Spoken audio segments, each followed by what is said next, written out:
반갑습니다. 기쁨의 50일 기간 4월 27일 화요일 새벽을 하나님께 올려드립니다. 함께 완전하신 나의 주 찬양 부르십니다.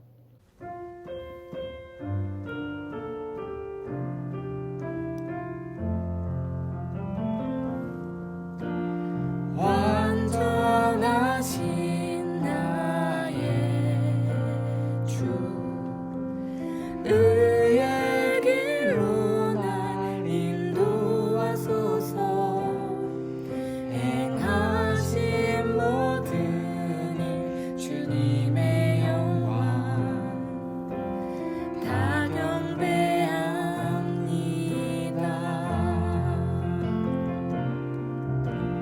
완전하신 나의 주 의의 길로 날 인도하소서. 행하신 모든 일 주님의 영광 다 경배합니다. 예배합니다. 찬양합니다. 주님만 날 다스리소서. 예배합니다. 찬양합니다. 주님 홀로 높임 받으소서.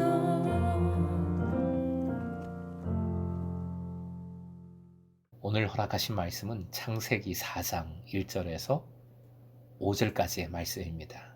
함께 주신 말씀 읽겠습니다. 아담이 그의 아내 하와와 동침하매 하와가 임신하여 가인을 낳고 이르되 내가 여호와로 말미암아 등남하였다 하니라. 그가 또 가인의 아우 아벨을 낳았는데 아벨은 양치는 자였고 가인은 농사하는 자였더라. 세월이 지난 후에 가인은 땅의 소산으로 제물을 삼아 여호와께 드렸고 아벨은 자기도 양의 첫 새끼와 그 기름으로 드렸더니 여호와께서 아벨과 그의 제물은 받으셨으나 가인과 그의 제물은 받지 아니하신지라. 가인이 몹시 분하여 안색이 변하니. 오늘의 기도 제목 주님의 도우심을 믿음으로 그리 아니하실지라도 감사하게 하소서. 주님의 도우심을 믿음으로 그리 아니하실지라도 감사하게 하소서. 본문은 아담과 하와가 낳은 두 아들에 관한 말씀입니다. 본문은 제사, 예배에 관한 유명한 말씀이지요. 묵상집도 그 포인트로 묵상도우미 말씀을 적어 놓았습니다. 이 시간에는 조금 다른 부분을 상고해 보고자 합니다. 첫째는 가인을 낳은 후 외친 하와의 고백을 살펴봅니다. 따라해 주십시오. 등남하였다. 이 말은 원어로 하면 좀 이상한 외침입니다. 카나 이쉬인데 카나는 얻다라는 의미의 단어로서 창조하다의 뜻도 있습니다. 더구나 카나 이쉬는 새로 태어난 아기를 지칭할 때 사용하는 단어가 아닙니다. 그냥 남성, 어른 남성을 지칭하지요. 그런데 왜 하와는 아기를 보고 남성이다, 이쉬다 했을까요? 하와의 표현은 아담의 외침과 연결됩니다. 창세기 2장 23절 화면 보시고요. 괄호 안에 말은 빼고 화면 보시고 말씀을 읽겠습니다. 이것을 남자에게서 취하였은즉 여자라 부르리라. 하나님께서 사람을 창조하실 때 남자에게서 여자가 나온 것처럼 이제 여자에게서 남자가 나왔다는 기쁨의 외침입니다. 하와는 자신의 몸을 통하여 창조된 남자를 보고 기뻐한 것이지요. 어머니로서 아들을 낳은 하와는 생명의 창조자 같은 역할을 하고 있음을 말씀은 보여줍니다. 그런데 가장 중요한 것은 하와의 이 고백입니다. 이 표현입니다. 화면 보시고 함께 읽겠습니다. 내가 여호와로 말미암아 주의 도우심으로. 내가 여호와로 말미암아라는 고백은 주의 도우심으로라는 뜻입니다.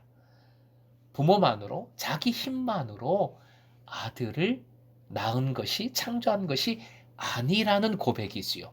초점이 하나님께 맞추어져 있음이 제일 중요합니다. 후에 하나님은 동생 아벨과 그의 제물만 받으셨고 가인과 그의 제물은 받지 않으셨습니다. 받으셨다는 동사를 세번역 공동 번역에서는 모두 반기셨다로 옮겼습니다. 기뻐하셨다는 뜻이지요. 제일 중요한 것은 사람과 그 사람이 드린 제물 둘 다 기뻐하심의 대상이라는 겁니다. 한마디로 사람과 제물이 하나 연결되어 있다는 것이지요.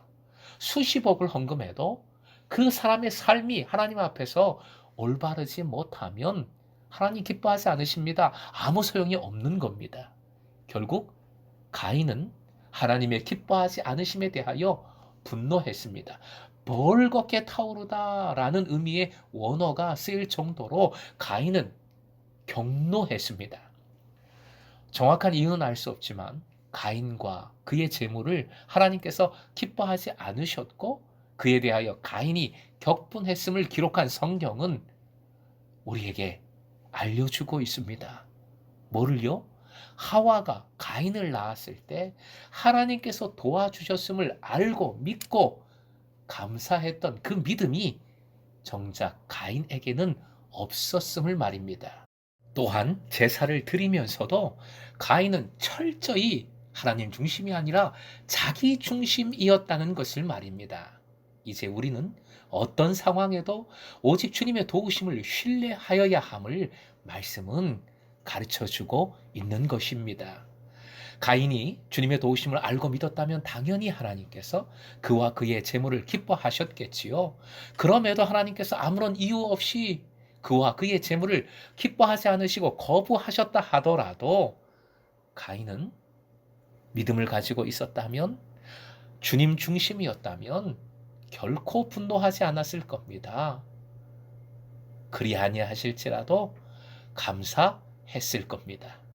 본문은 아벨이 받아들여지고 가인이 거부당한 정확한 이유를 말하지 않고 있습니다. 히브리서 말씀이 없었다면 어떻게 할 뻔했어? 우리가 몰랐을 뻔했어? 아니요.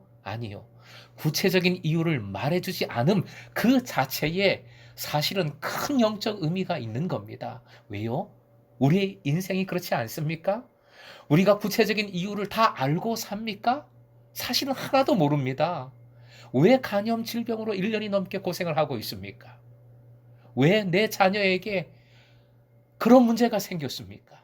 왜 어떤 부분은 자녀를 아예 갖지 못합니까?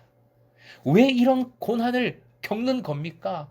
왜 이런 질병이 생겼습니까? 문제가 발생했습니까? 몰라요. 잘 모릅니다. 그리스도인으로서 우리가 집중할 것은 왜 그것이 아닙니다. 이유가 아닙니다. 모르는 것은 모르는 것으로 두십시다. 오직 아는 것은, 알아야 하는 것은 내 주님께서, 우리 주님께서 지금 나를 도우신다는 사실입니다. 믿으시면 아멘. 이 믿음으로 그리 아니하실지라도 분노하지 않고 감사하는 여러분 되시길 주님의 이름으로 축복합니다. 그리 아니하실 때 도대체 왜, 어찌하여 그러지 마시고 여전히 나를 도우시는 주님이심을 믿고 주님의 나를 향한, 우리를 향한 최선을 신뢰하십시오. 오늘도 주의 도우심으로 우리가 살고 있음을 믿고 감사함으로 주님께서 기뻐하시는 기쁨의 삶을 살아가는 여러분 되시길 주님의 이름으로 축원드립니다.